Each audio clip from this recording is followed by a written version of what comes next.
तो उससे पहले सीधे बैठ जाइए और मंत्र उच्चारण करेंगे। गुरु मंत्र बोलेंगे। गुरुर् ब्रह्मा गुरुर्विष्णु। इनहेल। गुरुर्ब्रह्मा गुरुर्विष्णु गुरुर्देवो महेश्वराय गुरुर्साक्षात् परम ब्रह्म तस्मै श्री गुरुवे नमः। ओम शांति शांति शांति। Relax, gently open your eyes। Hare Krishna everyone. तो इसमें आगे बहुत अच्छी अच्छी चीजें आने वाली हैं और प्राणायाम का रहस्य भी भगवान इसमें खोलेंगे। तो प्राणायाम कितना जरूरी होता है और कैसे किया जाता है वो भी विधि गुरुदेव ने यहाँ बताई है। तो आपको भी यहाँ पे उसका एक विस्तार पूर्वक बताएंगे। तो 22वां श्लोक है। यद्रच्छा लाभ संतुष्टो द्वंद्वातीतो विमत्सरः सम सिद्धौ सिद्धौ च कृत्वापि न निबध्यते गत संगस्य मुक्तस्य ज्ञान व्यवस्थित चेतसः यज्ञा या चरतः कर्म समग्र प्रविलीयते। जो भगवान यहाँ बता रहे हैं, जो सर्दी गर्मी, राग द्वेष तथा ईर्ष्या आदि द्वंद्वों से रहित होता है और अपने आप प्राप्त हुए पदार्थ और विषयों में संतुष्ट है, वह ज्ञान स्वरूप में स्थित हुआ पुरुष सिद्धि असिद्धि को समान समझने वाला ब्रह्म कर्म करता हुआ भी उसमें आसक्त नहीं होता। और यही नहीं, उसके वे संपूर्ण कर्म ज्ञान स्वरूप ही होते जाते हैं। यहाँ बहुत गूढ़ता की बात भगवान ने बताई है और सिद्धि की बात बताई। जो पहले हमने सिद्धि इसमें भगवान ने बताई थी, जिसमें यम नियम के जो व्रत थे, अहिंसा, सत्य, अस्त्य, अपरिग्रह और ब्रह्मचर्य, तो ये 5, और शौच, संतोष, तप, स्वाध्याय, ईश्वर प्रणिधान, इसके साथ सम, दप, उपरति, तितिक्षा, ये सब जो सिद्धियां हैं, इनमें से भी कुछ भगवान बता रहे हैं कि सर्दी गर्मी में जो विचलित नहीं होता, जो सर्दी गर्मी में विचलित नहीं होता, जो राग द्वेष में विचलित नहीं होता, जो ईर्ष्या नहीं करता किसी से और उसमें संतुष्ट रहता है, इसमें जो अपने आप प्राप्त हुए पदार्थ है। तो जो नियम का जो शौच, संतोष जो कंटेनमेंट की जो बात की गई है, वो यहाँ पे फिर भगवान ने दोबारा कही है कि अपने आप प्राप्त हुए और विषयों में संतुष्ट। जो अपने आप पदार्थ प्राप्त हुए और जो विषय में हम संतुष्ट हो जाते हैं, जो सेटिस्फेक्शन मिल जाता है, तो फिर क्या होता है कि वह व्यक्ति, वह साधक ज्ञान स्वरूप में स्थित हो जाता है। और ऐसा ज्ञान स्वरूप स्थित पुरुष या साधक जितनी भी सिद्धियां होती हैं या सिद्धि असिद्धि, चाहे उसको सिद्धि मिले या ना मिले, वो एक समान रहता है। मतलब सिद्धियां भी मिल जाती हैं, चाहे उसको कितनी भी सिद्धि मिल जाए, जैसे अष्ट सिद्धि, नौ निधि, जितनी भी सिद्धियां, चालीमा, लघिमा, गरिमा, ईशतु, विशतु, इस तरह की जो सारी सिद्धियां हैं, वो अगर मिल भी जाती हैं तो वो सामान्य प्राणी की तरह रहता है। वो ऐसा नहीं कि फिर पब्लिक में आके अपने चमत्कार दिखाने लगे और कुछ भी गायब हो जाए, कुछ भी कर दे, तो वो सब दूर रहता उन चीज से, मतलब द्वंद्वों से रहित रहता है। तो जो रियल साधक होते हैं, जो रियल ब्रह्म को चाहने वाले होते हैं, वो फिर सिद्धियों में नहीं पड़ते। जैसे पतंजलि योग सूत्र में बताया गया है कि पहले साधक जो समाधि पाद, उसमें दिया गया समाधि पाद नाम से एक चैप्टर है, फिर साधन पाद नाम से एक चैप्टर है, और तीसरा चैप्टर जो है विभूति पाद है। विभूति पाद का मतलब होता है कि जब आप योग करोगे या योग में रहोगे, योग की क्रियाएं करोगे और योग को साध लोगे और योग से अपने आप को आगे बढ़ा लोगे, तो क्या होगा कि आपको धीरे धीरे ये बताने के लिए कि आप योग पथ में सही हैं या नहीं हैं, या आप सही दिशा में जा रहे हैं या नहीं जा रहे हैं, उसके लिए सिद्धियां आनी आपके पास शुरू हो जाती हैं।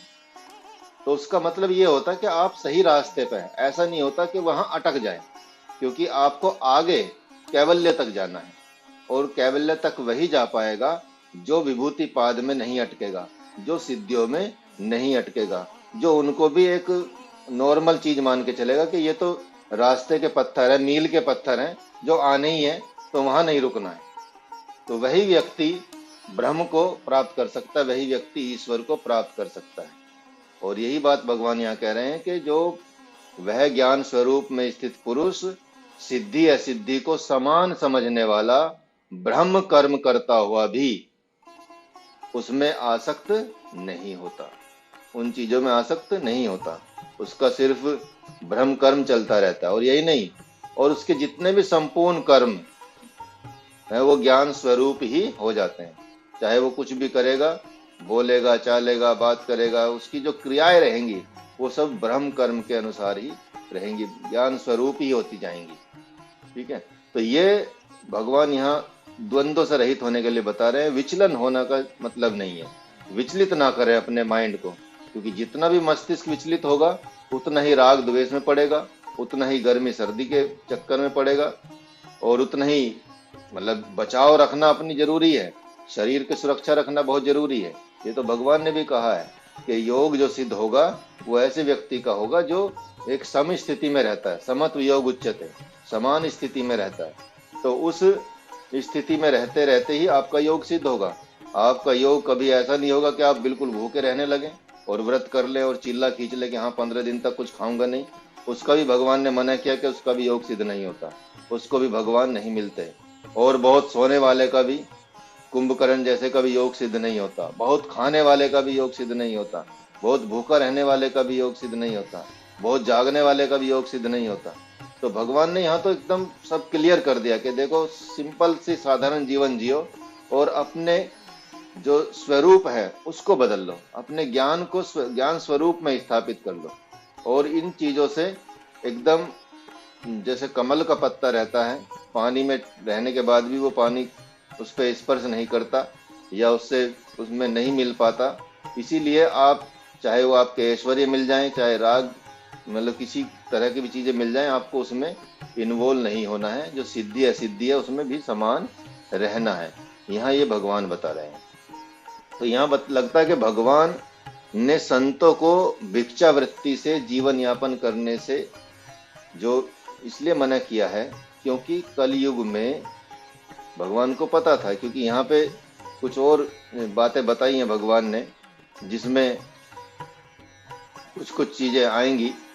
और यहाँ संतों के जीवन के लिए भी थोड़ा सा दिशा निर्देश और ज्यादा दिया है भगवान ने, क्योंकि संतों को एक दिशा निर्देश दे दिया है और ये कहा है कि क्योंकि शुरुआत में प्रारंभिक काल में सभी संत भिक्षावृत्ति से जीते थे और भिक्षा मांगते थे और भिक्षा से उनका जीवन चलता था। यहाँ तक कि गुरुकुल में भी परंपरा भिक्षावृत्ति की होती थी और जो छात्र होते थे वो आश्रम का जो खर्चा चलता वो भिक्षावृत्ति से ही चलता था, या जो दान दक्षिणा से ही चलता था। आज भी जितने भी आश्रम हैं, जितने भी गाय सेवा हो रही है, जितने भी लंगर चल रहे हैं, जितने भी भंडारे चल रहे हैं, वो ऐसा नहीं कि वो बेचारे साधु संत कमाने जा रहे हैं, वो आप लोगों के दान दक्षिणा से ही वो चलते हैं।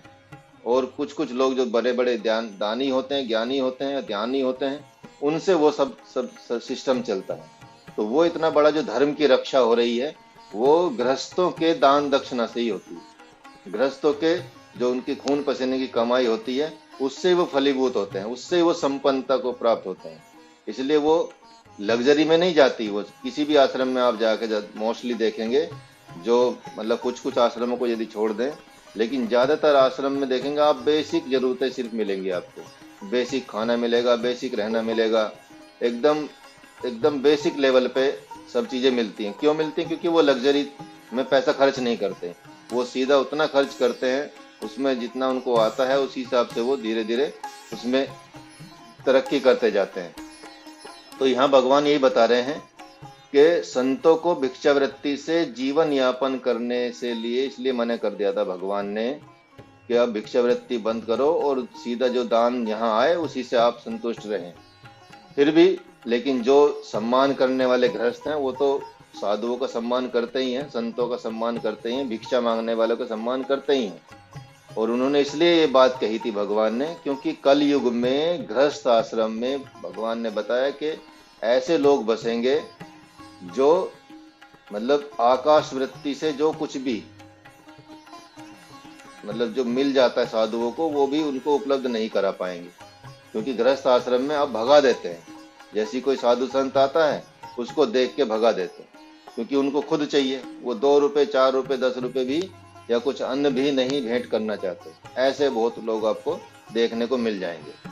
तो जो प्रभु भक्त होते हैं, जो भगवान भक्त होते हैं, जो भगवत भक्त होते हैं, वो तो हमेशा तत्पर रहते हैं।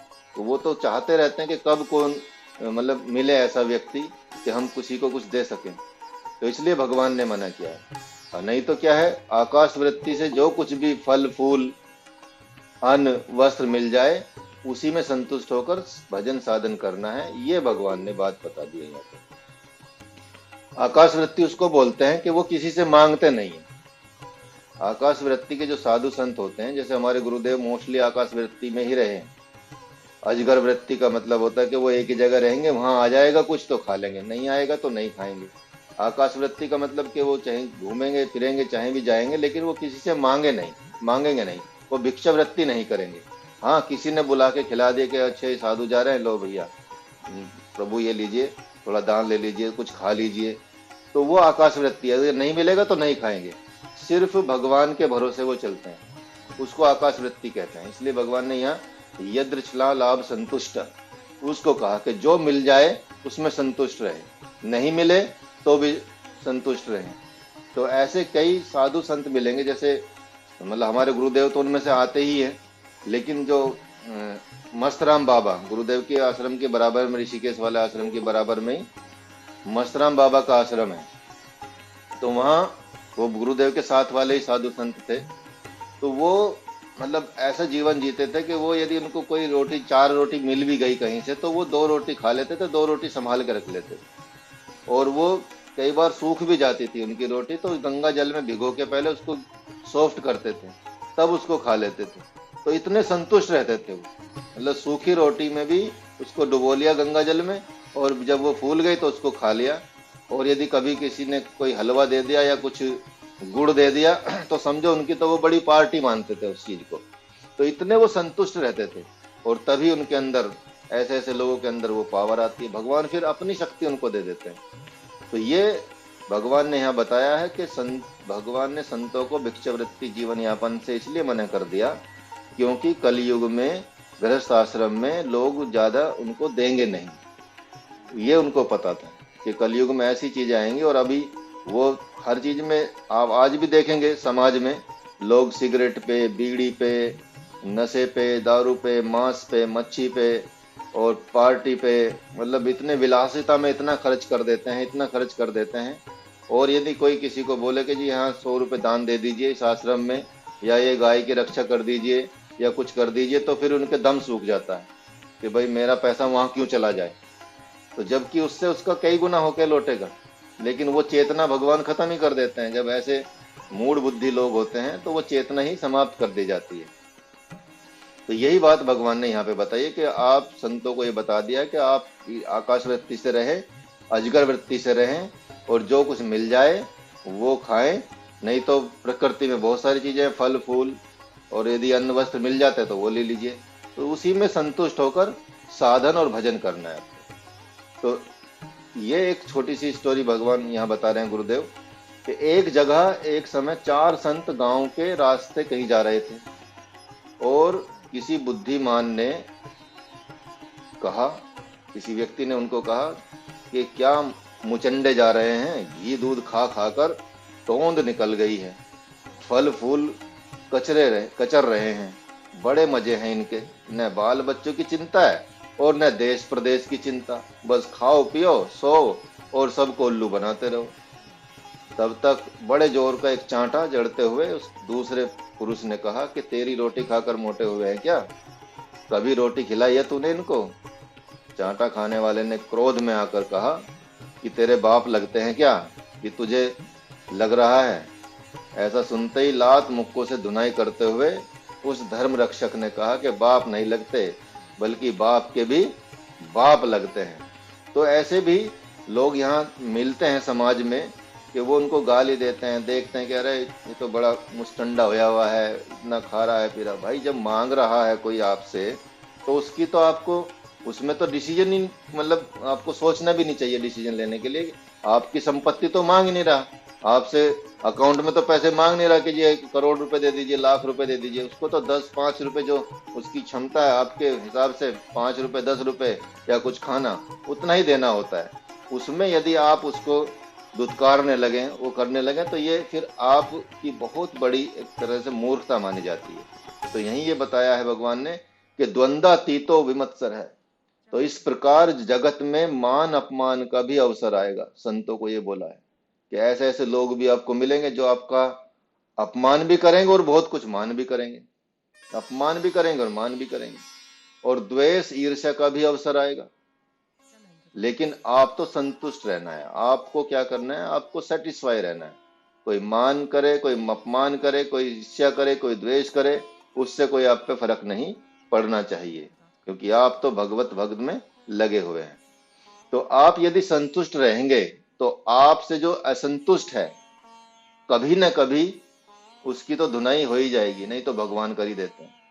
तो आपको कुछ गाली मिल जाएगी तो क्या हो जाएगा, आपको तो वह स्पर्श ही नहीं करेगी, और भगवान को स्पर्श करेगी तो कुछ गालियों की गिनती करने के उपरांत भगवान तो अपना सुदर्शन चक्र चला ही देंगे, क्योंकि जो वो गालियां उनको मिलेंगी वो भगवान को सीधा मिल जाती हैं यदि भगवान के भक्त को गाली दी जाती है तो। लेकिन सुदर्शन चक्र चले इसके लिए आप प्रतीक्षा मत करने लगे, अन्यथा आपकी संतुष्टि बिखर जाएगी। आप ये ना सोचने लगे कि उसने गाली दे दी आपको और आप फिर उसका विनाश करने की सोचने लगे, या उसको सोचने लगे कि इसको मतलब इसका नाश हो जाए, सर्वनाश हो जाए।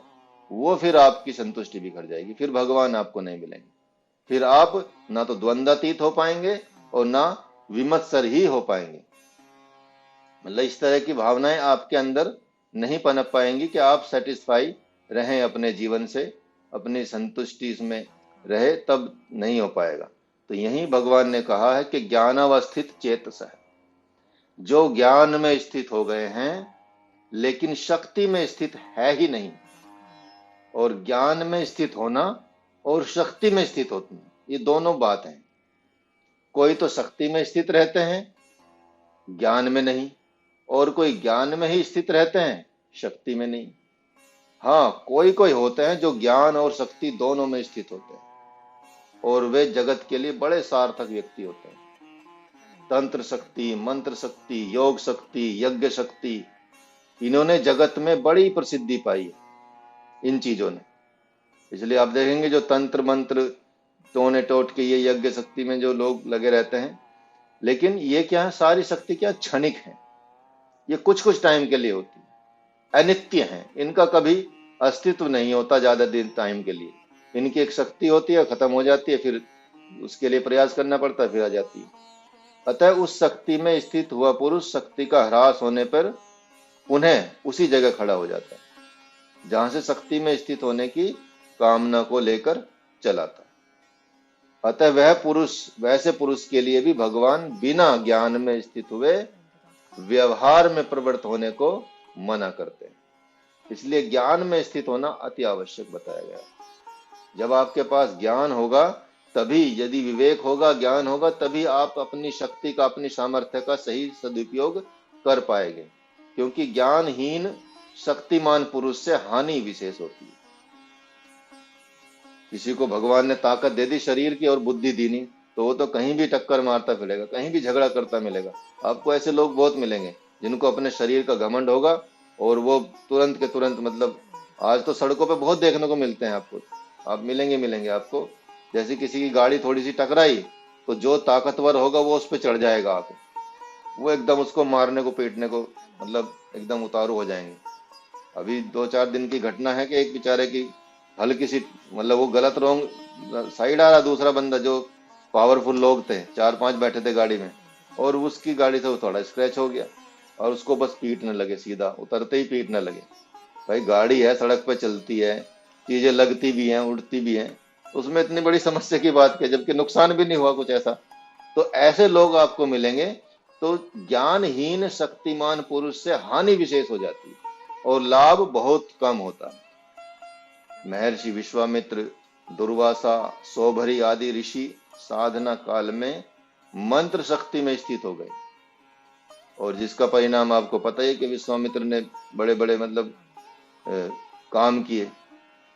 मतलब ये सोची कि वशिष्ठ के उनके फिर दुश्मनी मोल ले ली, लेकिन फिर भी उन्होंने माफ किया और ब्रह्म ऋषि का पद दिया। तो जिसका परिणाम आप सभी जानते हैं, क्या क्या सब नहीं हुआ सब जानते हैं। तो जब वे ज्ञान में स्थित हो गए तब उनके द्वारा सुगत परिणाम प्राप्त हुए। अतः भगवान के अनुसार व्यवहार में वही संत प्रवेश कर सकता है जो शक्तिमान और ज्ञान शक्ति से परिपूर्ण है। ज्ञान शक्ति से संपन्न जो लीला कर सकता है वह प्रवृत्ति को स्वीकार करे। जिसमें ऐसी शक्ति सामर्थ्य नहीं है, इतना ही केवल बोध हुआ है कि मैं आत्मा हूं, तब तक वह गुप्त रहे। और जब तक संपूर्ण आध्यात्मिक शक्ति उसे स्वीकार न कर ले, तब तक शक्ति प्राप्त होने के उपरांत जैसी शक्ति की मांग हो वैसा वह करे। चाहे हनुमान जी की तरह गुप्त रहते हुए जगत का कल्याण करे या अवधूत वेश में अवधूत वृत्ति में प्रत्यक्ष रहे। ज्ञान में स्थित होने पर शक्ति अपने आप को वर्ण कैसे करती है, इस विषय में भी भगवान कुछ मंत्रों के बारे में मंत्र के द्वारा बता रहे हैं। तो इसलिए यहाँ बताया है कि जब तक आप ये मानते रहें कि हाँ ठीक है मैं आत्मा हूँ और ये अपना मानते रहें, और जब तक आपको संपूर्ण आध्यात्मिक शक्ति प्राप्त नहीं हो जाती, तब तक आप ऐसे पड़े रहें जैसे बिल्कुल कुछ जानते नहीं, लेकिन उस स्वरूप में स्थित रहें। तो इसलिए आपको देखेंगे कि जो बड़े सिद्ध साधक सिद्ध पुरुष होते हैं वो जल्दी से दिखेंगे भी नहीं, आपको मिलेंगे भी नहीं आपको। वो ऐसे गुफा में या कहीं भी छिपे रहते हैं कि कहीं आपको ढूंढने से भी वो प्राप्त नहीं होते, मिलते नहीं है। ऐसे संतों के दर्शन ही मुश्किल हो जाते हैं। ठीक है, तो वो मंत्रों की मतलब ये मतलब महत्ता बताई है भगवान ने यहाँ पे। और फिर अगला मंत्र जो बताया, जो आप भोजन के समय भी पढ़ते हैं, और उसके बारे में भगवान ने बता रहे हैं। ब्रह्मार्पणम ब्रह्म हविर्ब्रह्माग्नो ब्रह्मण हुतम ब्रह्मैव तेन गंतव्यम ब्रह्म कर्म समाधिना देवमेवा परे यज्ञम योगिनः पर्युपासते ब्रह्माग्नो परे यज्ञम यज्ञेनोपजुहति। तो यहाँ भगवान ने बताया है कि जिस ज्ञान यज्ञ में जिससे आहुति दी जाती है वह सुरवा भी ब्रह्म है। तो किसी भी जो ज्ञान यज्ञ है जो आहुति दी जाती है वह सुरवा उसको बोलते हैं, जो लकड़ी का यज्ञ में होता है ना जिससे घी चढ़ाते हैं, उसको सुरवा बोलते हैं। ठीक है, तो जिस ज्ञान यज्ञ में जिससे आहुति दी जाती है वह सुरवा भी ब्रह्म है। और हवन किया जाने योग्य द्रव वह भी ब्रह्म ही है। जो भी वहां पे हवन करने के लिए योग्य जो द्रव्य है, जो सामग्री है, वह भी ब्रह्म ही है। तथा ब्रह्म रूपी कर्ता के द्वारा और ब्रह्म रूपी अग्नि में जिन जिन कर्णों और उपकरणों तथा मंत्रों से आहुति देना रूप क्रिया संपन्न होती है वह भी ब्रह्म ही है। तथा उस ब्रह्म कर्म में स्थित रहने वाले ब्रह्म रूपी कर्ता द्वारा प्राप्त किया जाने वाला फल भी ब्रह्म ही है। इसी प्रकार दूसरे योगी जन ज्ञान में स्थित होकर देव पूजन रूपी यज्ञ को भी भली भांति करते हैं, और कुछ ज्ञान योगी ज्ञानाग्नि के द्वारा आत्म रूप यज्ञ का हवन किया करते हैं। मतलब एक तो यज्ञ होगा कि जो फिजिकल दिखता है आपको, देव यज्ञ देव पूजन जो होते हैं जिनमें सब करते हैं, लेकिन यहाँ भगवान अपने अंदर ज्ञान रूपी ज्ञानाग्नि जलाकर यज्ञ करना भी वो ब्रह्म होता है। तो हर चीज जब हम इसको भोजन के रूप में पढ़ते हैं इस मंत्र को, तो यही कहा जाता है कि जो हम खा रहे हैं वो भी ब्रह्म है, जहां जा रहा है ब्रह्म में जा रहा है, और ब्रह्म बन के ही हमको संपन्न कर रहा है। तो हर चीज और जहां जो जिनसे बना है, जिन्होंने सहायता की इसमें, वो भी सब ब्रह्म ही है। तो ब्रह्म को मान के ही हम ब्रह्म ही ग्रहण कर रहे हैं, इसलिए हम जो ब्रह्म रूप ही हो जाएं ऐसी हम खाते समय कामना करते हैं। तो ये भोजन मंत्र इसको कहते हैं, इसको याद कर सकते हैं। और जब भोजन करने बैठे तो इसको आप पढ़े, ओम ब्रह्मार्पण ब्रह्म हविर ब्रह्माग्नो ब्रह्मणाहुतम ब्रह्मैव तेन गंतव्यम ब्रह्म कर्म समाधिना। तो ये मंत्र पढ़ के आप भोजन की शुरुआत कर सकते हैं। ओम शांति शांति शांति। तो इस तरह से भगवान को ही अर्पित हो जाती है सारी चीजें। जैसे मीराबाई, आप देखेंगे जो भी भगवान को प्रसाद चढ़ा के या भगवान को अर्पित करके कोई भी चीज की जाती है तो उसके दोष भी समाप्त हो जाते हैं। उस भोजन में मंत्र पढ़ने का उद्देश्य यही होता है कि जब भी आप कुछ खाते हैं पीते हैं तो वो आपको अर्पण करना है, ईश्वर को, भगवान को अर्पण करना है, ब्रह्म को अर्पण करना है। वही चीज, वही भाव रखते हुए करना है, तो वही चीज अमृत बन जाती है। जैसे मीराबाई को विष दिया गया, उन्होंने भगवान को अर्पित किया कि भगवान ये प्रसाद है और आप इसको, मैं खा रही हूँ पी रही हूँ, तो वो प्रसाद स्वरूप ही हो गया, उसके विष की ताकत ही चली गई और उसमें वो अमृत बन गया मीराबाई के लिए। लेकिन वही थोड़ा सा कटोरे में बचा हुआ था, जिस वैद्य से बनवाया था, वैद्याचार्य से बनवाया था, उसको पकड़ के लाए गए कि भाई ये तो मरी नहीं है, ठीक है। तो इसको नहीं, मैंने तो बहुत ऐसा जहर बनाया था कि इससे तो बच ही नहीं सकते, लेकिन पता नहीं कुछ गलती होगी तो मैं देख लेता हूँ चाट के। उसने थोड़ा ही चाटा, वो मर गया। तो ये सोचे कि जब हम भोजन को भगवान को अर्पण करके भगवान के प्रसाद रूप में उसको ग्रहण करते हैं तो उसके जो अवगुण भी होते हैं जो आज पाए जाते हैं, जैसे पेस्टिसाइड्स, इंसेक्टिसाइड्स, जितने भी मिलावट होती है उससे थोड़ा तो बचना ही है हमको। लेकिन यदि कुछ रह भी जाता है तो वो भगवान फिर उसको ब्रह्म रूप में, उसको यज्ञ में एक तरह से आहुति बन जाती है और उसको अपने स्वरूप में ले लेते हैं और फिर उसका कोई नुकसान ज्यादा आपको होता नहीं। इसलिए मंत्रों की बहुत बड़ी, ये कह सकते हैं कि एक प्रसिद्धि है, सिद्धि है कि ये सिद्ध रूप में होते हैं मंत्र, और इसी वजह से इस जगह, ऐसी जगहों पे बोले जाते हैं। तो यहाँ यही बताया भगवान ने कि इसको, इन यज्ञ मंत्रों में जो ब्रह्म अर्पण, ब्रह्म हविर, ब्रह्म कर्म समाधि ना, ये पहला जो मंत्र है ये ऐसा दिव्य मंत्र है जिसने एक ही समय में दो स्वरूपों का दिग्दर्शन कराया, दो महापुरुषों का विवेचन किया, दो मुमुक्षुओं का जीवन दर्शन इसमें छिपा हुआ है। एक तरफ महाराज जनक तो दूसरी तरफ भगवान सुखदेव, एक राज ऋषि हैं और दूसरे ब्रह्म ऋषि हैं, एक राजयोगी हैं तो दूसरे ब्रह्म योगी हैं, और दोनों के अपने अपने आचार्य हैं। गुरुदेव अष्टावक्र महाराज जनक से कहते हैं कि सर्वम ब्रह्म, सब ब्रह्म ही है, तथा भगवान सुखदेव से भी उनके पिता जो व्यास जी हैं, जो उनके गुरु भी हैं, कहते हैं कि सर्वम ब्रह्म, सर्व सब ब्रह्म ही है।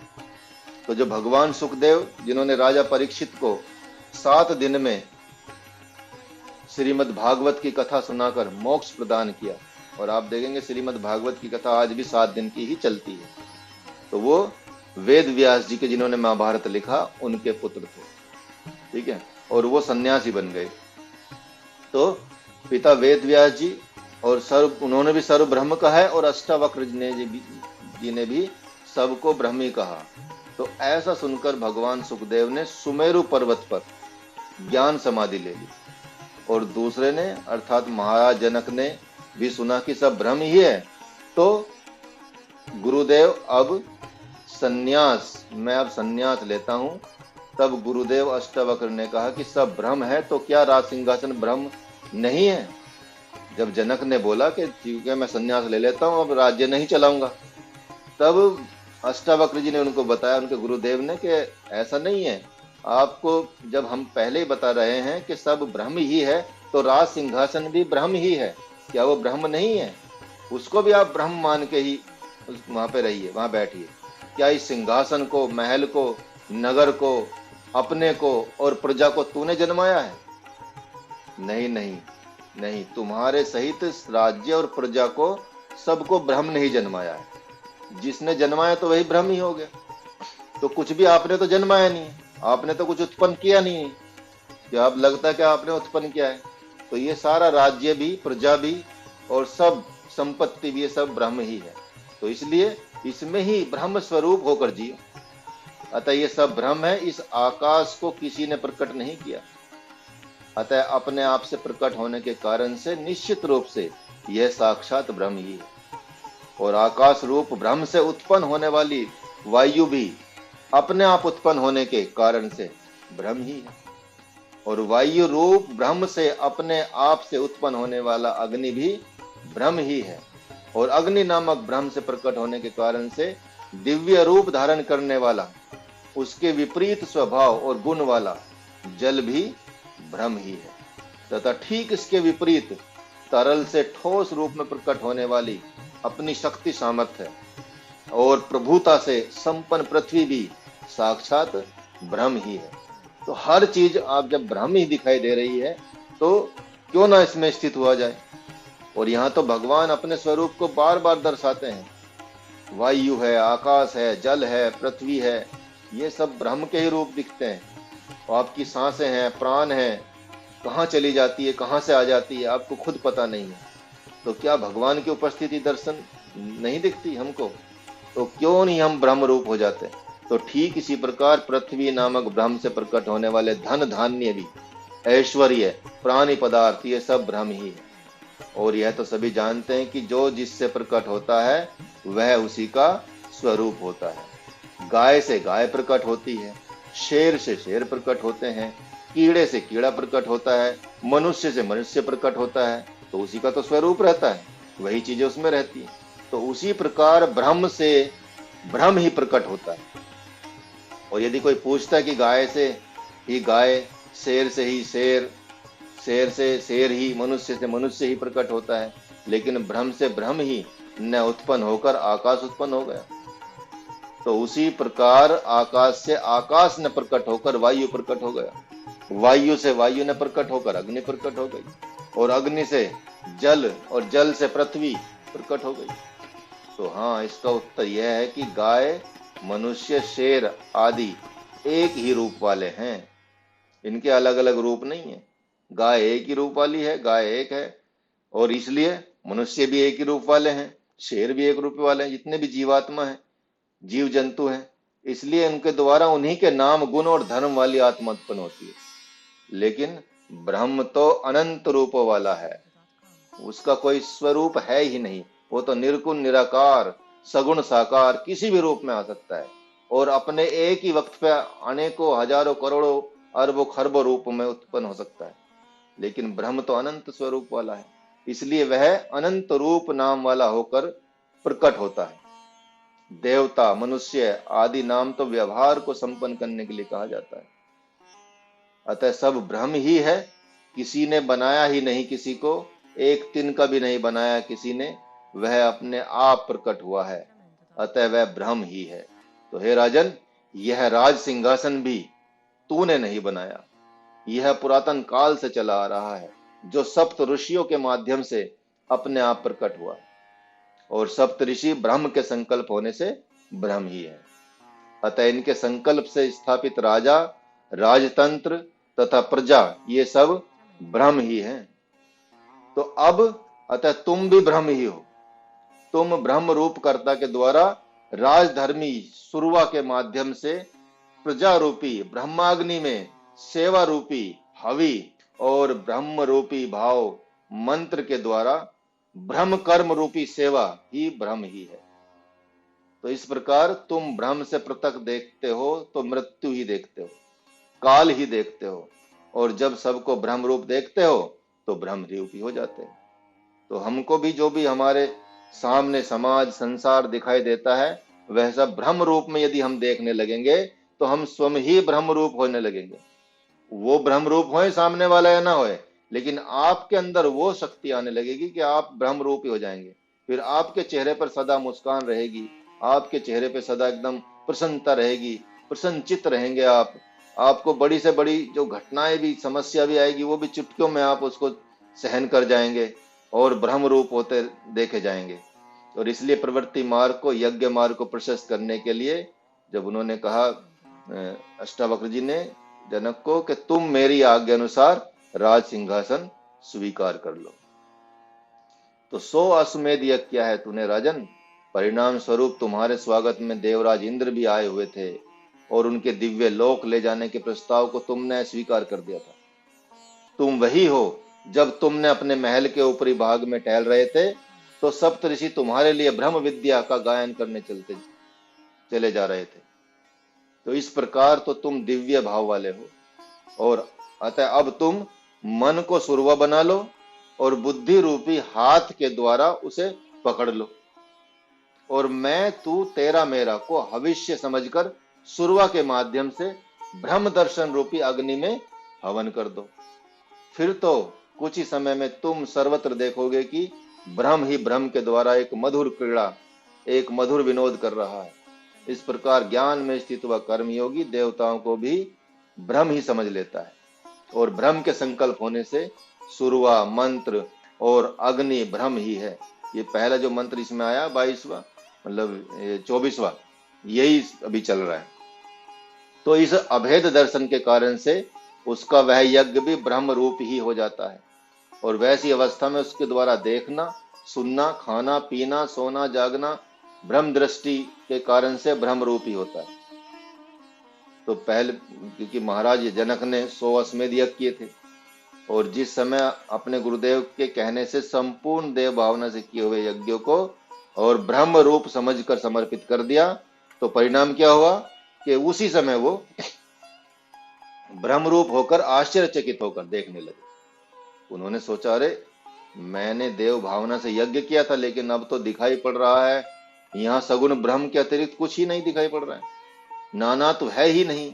इस प्रकार कालांतर में वे गृहस्थ आश्रम में रहते हुए भी क्या कहलाए गए? विधेय कहलाए गए। इसलिए भगवान ने यहाँ ये दर्शन दिया है, ये दर्शन दिया गया है कि यदि आप राजा भी हैं, यदि आप प्रजा भी हैं, यदि आप गृहस्थ भी हैं, यदि आप एक उपभोग भी कर रहे हैं सब चीजों का, तब भी आप ब्रह्म रूप होकर और एक ब्रह्म ज्ञानी हो सकते हैं।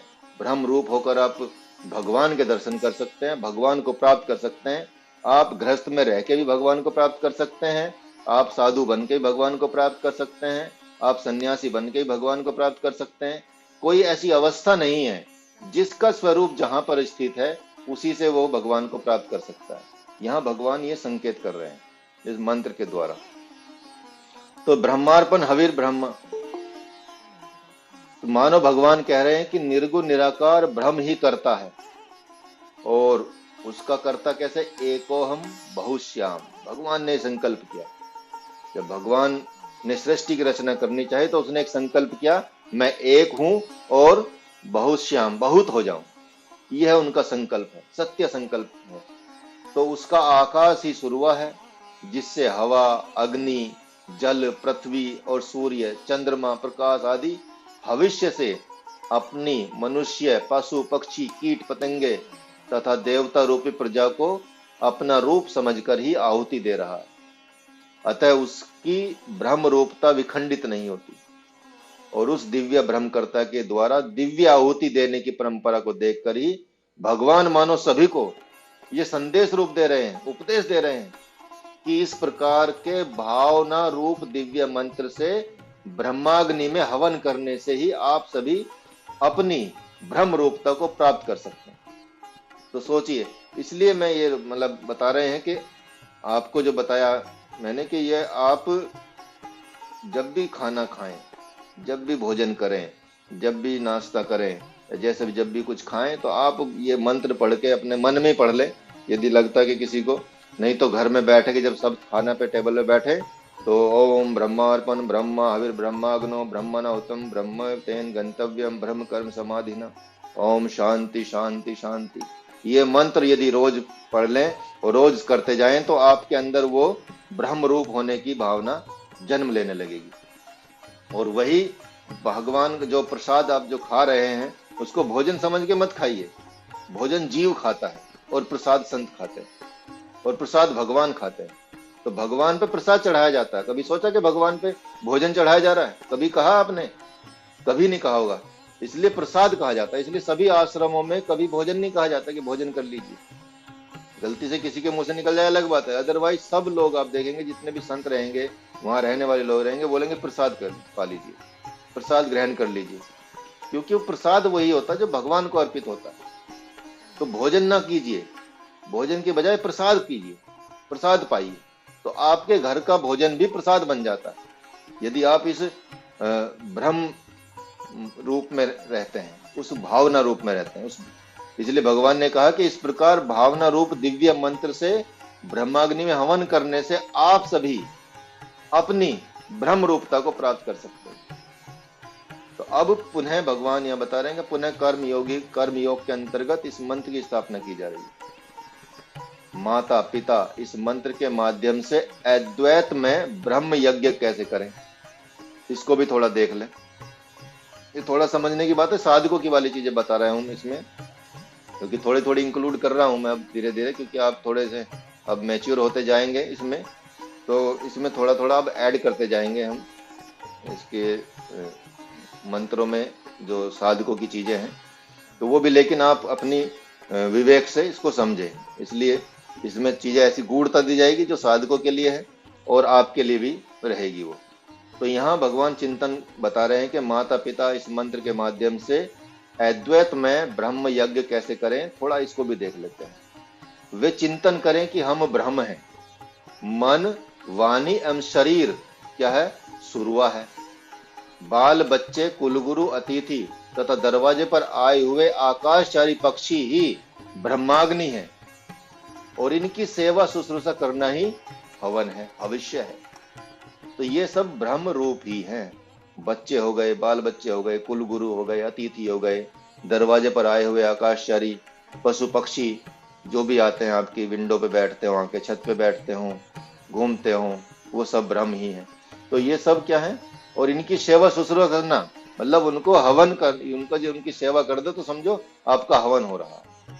तो ये सब ब्रह्म रूप ही है, इनकी सेवा करना, सुरक्षा करना हमारा परम धर्म है। इस ब्रह्म भावना से सेवा करने का फल क्या होता है, ब्रह्म ही होता है। इतनी गूढ़ रहस्य यहाँ से गुरुदेव खोल रहे हैं। ये सब शास्त्रों में नहीं, सभी भगवत गीता में नहीं मिलेगा, सब में अलग अलग मिलेगा, सबके अलग अलग विचार रहे हैं और सबके दिव्य विचार रहे हैं, तो उनको ग्रहण करना अच्छी बात है। तो यहाँ ये चीजें जो उनके रहस्य खुलते हैं वो बहुत ज्यादा खुलते हैं। श्लोक तो 2 लाइन का हो जाता है, ठीक है, अष्टक है श्लोक तो वो तो 2 लाइन में मतलब हो जाता है, लेकिन उसको जो विस्तार दिया जाता है, उसको समझ के, उसके रहस्य को समझ के जो बताया जाता है वो बहुत कम देखने को मिलता है। तो इसलिए पुत्र इस मंत्र के माध्यम से क्या अद्वैत में ब्रह्म यज्ञ कैसे करे, इसे देखें। अब वहां पिता का बताया है, माता पिता का बताया, यहाँ पुत्र के बताया है कि पुत्र क्या करे, तो वह चिंतन करे कि मैं ही ब्रह्म हूं, अतः इन इंद्रियों सहित मेरा शरीर ही सुरवा है, और माता पिता अतिथि कुलगुरु और पशु पक्षी रूप पंचाग्नि ही ब्रह्माग्नि है, और सेवा रूपी क्रिया ही हवि है, तथा इनकी सेवा करना मेरा परम धर्म है। ऐसा भाव ही दिव्य मंत्र है। इस प्रकार सेवा शुश्रूषा आदि करने से जो फल होता है वह ब्रह्म ही होता है। तो जब ऐसा करेंगे, पुत्र ऐसा करेगा, माता पिता ऐसा करेंगे, तो ही वो मतलब ब्रह्म ही हो जाते हैं। तो एक ब्रह्मचारी ब्रह्म यज्ञ कैसे करे, ये ब्रह्मचारी का भी सुन ले।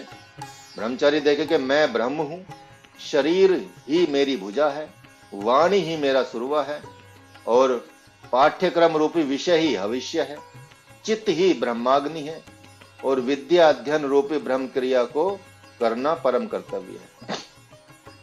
तो इस भावना से अध्ययन करना ब्रह्म फल देने वाला होता है। तो आचार्य ब्रह्म यज्ञ कैसे करें, इसको भी देखें। मैं निर्गुण निराकार ब्रह्म हूं, मेरा शरीर ही भुजा है, वाणी ही सुरवा है, विद्या भविष्य है, ब्रह्मचारी गण विद्यार्थी अर्थात ब्रह्मचारी गण विद्यार्थी ब्रह्माग्नि है, और इन्हें प्रेम पूर्वक विद्या रूपी भविष्य की आहुति देना मेरा परम कर्तव्य है, और इस ब्रह्म भावना रूपी मंत्र से विद्या दान का फल ब्रह्म ही होता है। इसी तरह सबके लिए यहाँ पे बताया गया है योद्धा कैसे करें। वह चिंतन करे कि धनुष ही सुरवा है, बाण ही मंत्र है, विपक्षी वीर योद्धा ही हवि द्रव्य है, धर्म रक्षार्थ युद्ध करना ही ब्रह्माग्नि है, और इस प्रकार धनुष रूपी सुरवा के द्वारा बाण रूपी मंत्रों से विपक्षी वीर रूपी भविष्य को धर्म रक्षार्थ युद्ध रूपी ब्रह्माग्नि में आहुति देना ही ब्रह्म कर्म है, और वह ब्रह्म फल देने वाला होता है। जब इन भावनाओं से कोई भी काम करता है, चाहे हम हो, माता हो, पिता हो, पुत्र हो, पुत्री हो, संत हो, ब्रह्मचारी हो, योद्धा हो, और चाहे किसान हो, किसान भी देखे क्या करें, किसान विचार करे कि मैं निर्गुण निराकार ब्रह्म ही ब्रह्म हूँ, हल ही सुरवा है और बीज रूपी ब्रह्म रूपी हवि है, खेत ही ब्रह्माग्नि है और इस प्रकार खेती करना ही मेरा परम धर्म है। इस स्वधर्म रूपी ब्रह्म मंत्र से खेती करने का फल ब्रह्म ही होता है। माताएं भी देखें, घर में जो माताएं रहती हैं, जो भी प्रसाद, जैसे कि बताया भोजन को प्रसाद बोलना शुरू करें, प्रसाद ही है वो आपके लिए। जब आप भगवान को चढ़ाएंगे तो भोजन जो प्रसाद बनाए वह ब्रह्म यज्ञ कैसे करें, इसको भी देखें कि मैं शुद्ध सचिदानंद ब्रह्म हूं, जो माताएं घर में भोजन बनाती है। ठीक है, शरीर भुजा है, हाथ सुरवा है, अन्न आटा चावल दाल सब्जी आदि ही हविष्य है, पति बाल बच्चे अतिथि और दरवाजे पर आए हुए दीन दुखी और ब्राह्मण ही ब्रह्माग्नि है। इस प्रकार ब्रह्म दर्शन और एवं समझ के साथ उसके उपरोक्त ब्रह्माग्नि में प्रसाद रूपी भोजन की आहुति देना ब्रह्म फल ही देने वाला होता है। तो जब आप इस भाव से किसी को भोजन देंगे, चाहे किसी को भी दे रहे हैं, तो आपको कभी भी ना तो थकावट होगी ना परेशानी होगी, आपके मुख पे प्रसन्न चित्त मुख रहेगा, प्रसन्नता रहेगी और आप एक आनंद की स्थिति में रहेंगे। तो सेवक भी ऐसे ही करें कि मैं निर्गुण निराकार, मतलब नौकरों के लिए भी बताया कि शरीर ही मेरी भुजा है, मन बुद्धि चित्त और वाणी ही सुरवा है, मैं निष्ठा एवं श्रद्धा के साथ सेवा शुश्रूषा रूपी भविष्य से उसकी अर्थात स्वामी की आज्ञा रूपी ब्रह्माग्नि में आहुति दे रहा हूं। इस प्रकार ब्रह्म भावना से भावित होकर सेवा शुश्रूषा रूपी ब्रह्म क्रिया का फल ब्रह्म रूपता को ही देने वाला होता है। मतलब यहाँ सेवक को भी ब्रह्म रूपता मिल सकती है, वो भी ब्रह्म हो सकता है, वो भी ब्रह्म को प्राप्त कर सकता है। सिर्फ करना क्या है, उसी कर्म योगी में कर्म योगी बनना है। कर्म योगी, ये सब कर्म योगी बताए गए हैं। कर्म योग मतलब जो भी जिस काम में आप स्थित हैं उस कर्म को ब्रह्म कर्म समझ के करने लगे और ब्रह्म में उसकी आहुति देने लगे, अग्नि में वही मतलब उसकी तरह से चाहे जो जिसका कर्म है उसको करने लगे, तो स्वतः ही वो ब्रह्म रूप में स्थित हो जाएंगे। तो यहाँ भगवान बता रहे हैं कि इस ब्रह्म यज्ञ मंत्र से भगवान महात्मा अर्जुन के पास किस ढंग से ओंकार भरते हुए ब्रह्मनाद कर रहे हैं, प्रभु ने 3रे अध्याय में बताया है। और क्योंकि अपने प्रिय परम प्रिय शिष्य महात्मा अर्जुन को भी उन्हीं के स्थान पर बिठा देना चाहते हैं। महाराज जनक को भगवान ने यूं ही याद नहीं कर लिया, बल्कि उनके द्वारा जिन जिन को याद किया उनको याद करने का कुछ विशेष प्रयोजन रहा। मानो भगवान ये कह रहे हैं कि हे पार्थ, यदि तुमने मुझे सदगुरु के रूप में देखा ही है तो अब राजा जनक की जगह बैठ जाओ और ज्ञान अवस्थिति चेतस है, ज्ञान में स्थित होकर जिसकी, जय वैसे महाराज जनक ने गुरु की आज्ञा से कर्म का त्याग नहीं किया, क्योंकि चाह रहे थे वो संन्यास लेना, जैसे कि बताया अभी कि वो चाह रहे थे कि वो बोल रहे गुरुदेव के मैं संन्यास ले लेता हूं, लेकिन गुरु की आज्ञा से कर्म का त्याग उन्होंने नहीं किया और वे जो भी करते जाते वह ब्रह्म ही होता जाता। यह न्याय ही है कि ब्रह्मदर्शी जिसे देवता देखता है वह ब्रह्म ही हो जाता है और जो कर्म करता जाता है वह ब्रह्म होता जाता है। अतः तुम उठो और गांडीव रूपी ब्रह्म को उठाओ, प्रत्यंचा रूपी ब्रह्म पर व बाण रूपी ब्रह्म को रखो जो दिव्य सुरवा है, तथा विपक्षी वीरों के बलि रूपी भविष्य को मेरी मुखाग्नि रूपी ब्रह्माग्नि में हवन कर दो। मैं महाकाल हूं पार्थ, महाकाल। यह तुम्हारा दिया हुआ भविष्य ब्रह्म रूप ही हो जाएगा और उसके उपरांत अर्थात यज्ञ पूर्ण आहुति के उपरांत तुम ब्रह्म रूप होकर विचरण करोगे, अर्थात सन्यासी बन जाओगे। तो आज सन्यासी मत बनो, ये सारे वीर योद्धा मेरे ही उपजाए हुए हैं, अतः अपर ब्रह्म है। इस न्याय से मैं ही अर्जुन हूं और मैं ही पितामह भीष्म हूं, मैं ही द्रोणाचार्य हूं, मैं ही कृपाचार्य हूं, मैं ही दुर्योधन हूं, मैं ही शकुनी हूं और मैं ही कर्ण हूं। भले ही तुम्हारे सहित ये सभी अपने अपने आप को पृथक माने, लेकिन पृथक तो हो नहीं जाएंगे। मैं इन रूपों को रखूं ना रखूं ये मेरी मर्जी है, ये मेरा काम है। मैं नहीं चाहता अब ये रूप रहे अब मैं इन रूपों को समाप्त करना चाहता हूं। तो ये मेरा काम है, तुम्हारा नहीं है। तुम तो इस समय एक समष्टि यज्ञ करना है जो पुरातन काल से आज तक कभी नहीं हुआ। तो हे पार्थ, यह पहला युद्ध रूपी यज्ञ होगा और अंतिम होगा। तो उठो पार्थ और इस दिव्य यज्ञ से मुझे संतुष्ट करो।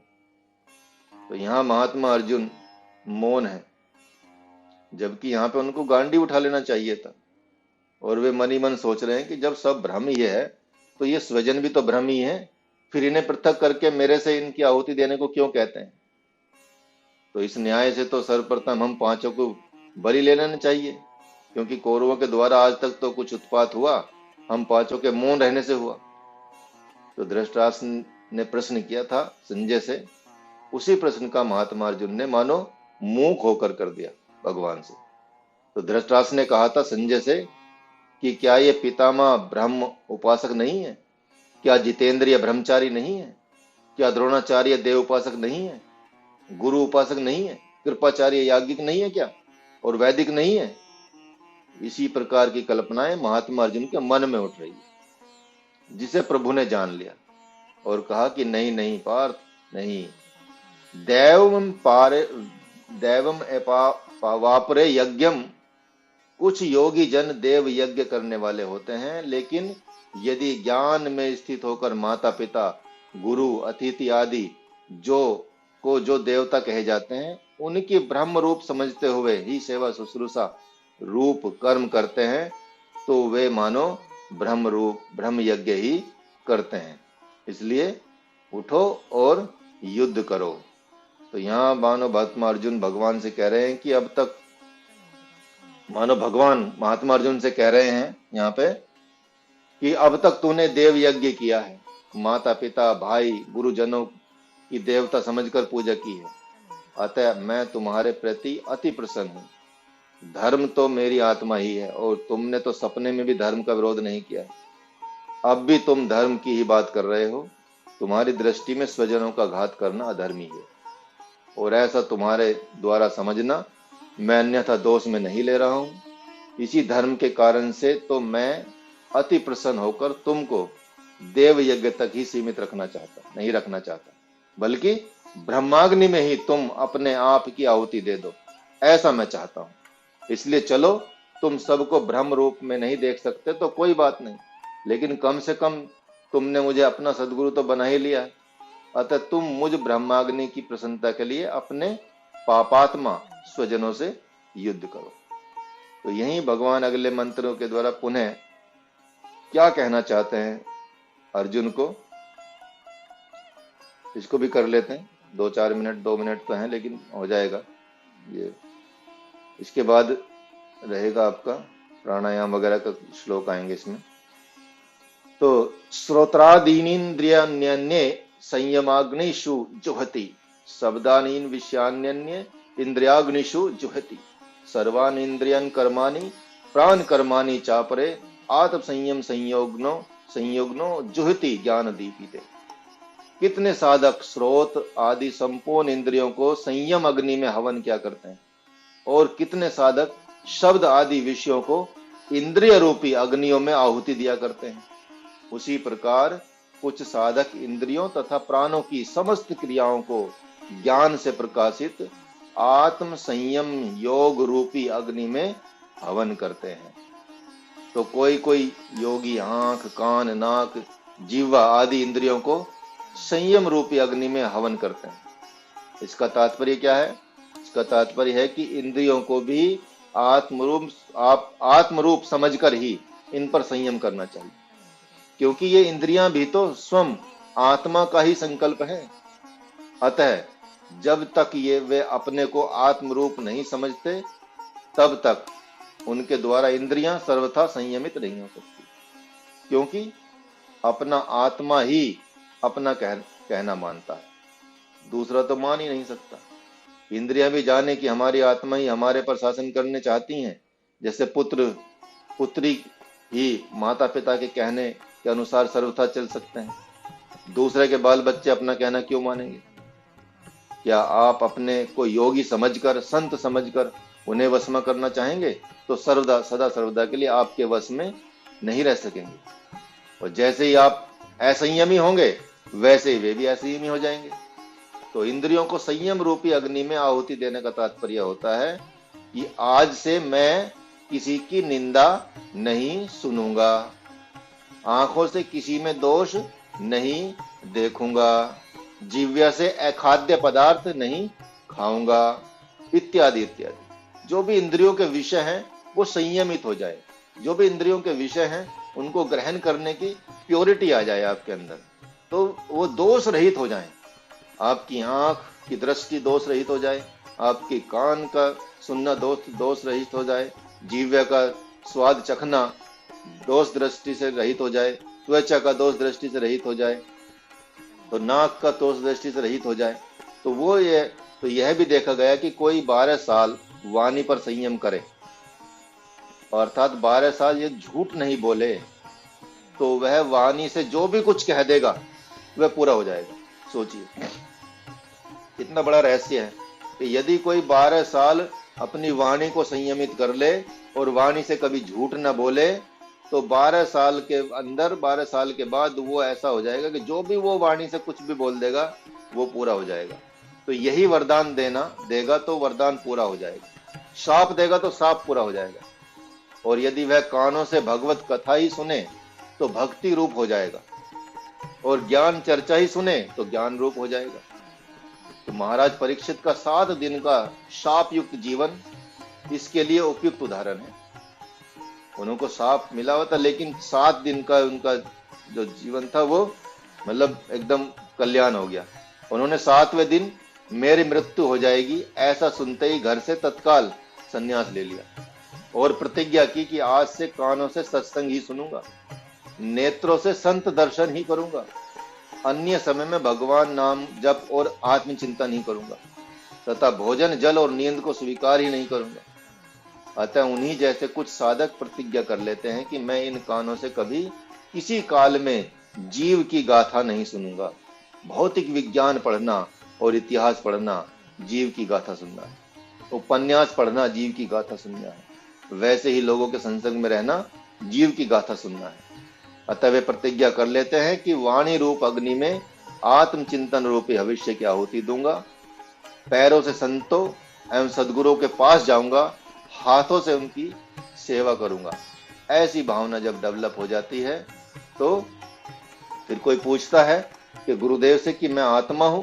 गुरुदेव, आपके आध्यात्मिक विषय के श्रवण मात्र से मैं आत्मस्वरूप को जान लिया है, लेकिन आत्मशक्ति को नहीं जाना। अतः अब आप ही बताएं कि मेरे लिए क्या आज्ञा है। तो गुरुदेव मानो बताते हैं कि संपूर्ण इंद्रियों के कर्मों को और प्राणों के व्यवहार को ज्ञान से प्रज्वलित हुई आत्म संयमी रूपी अग्नि में आहुति दे दो। तो ऐसा सुनकर वह साधक चेतन ध्यान अर्थात चिंतन के साथ ध्यान योग में प्रवृत्त हो जाता है, जो ध्यान योग आपके 6ठे अध्याय में आएगा। तो यहां तक ये करते हैं। 28वें श्लोक से आपका नेक्स्ट क्लास चलेंगी नेक्स्ट सैटरडे। तो नेक्स्ट सैटरडे तो क्लास मतलब बिना बाधा के हो जाएगी, सैटरडे संडे, क्योंकि अभी मैं मंडे के आसपास चला जाऊंगा। ट्यूसडे मुझे मुंबई जाना है, तो सैटरडे तक तो मुंबई रहूंगा, लेकिन उसके बाद फिर लोनावाला की तरफ पहाड़ों की तरफ चले जाना है। तो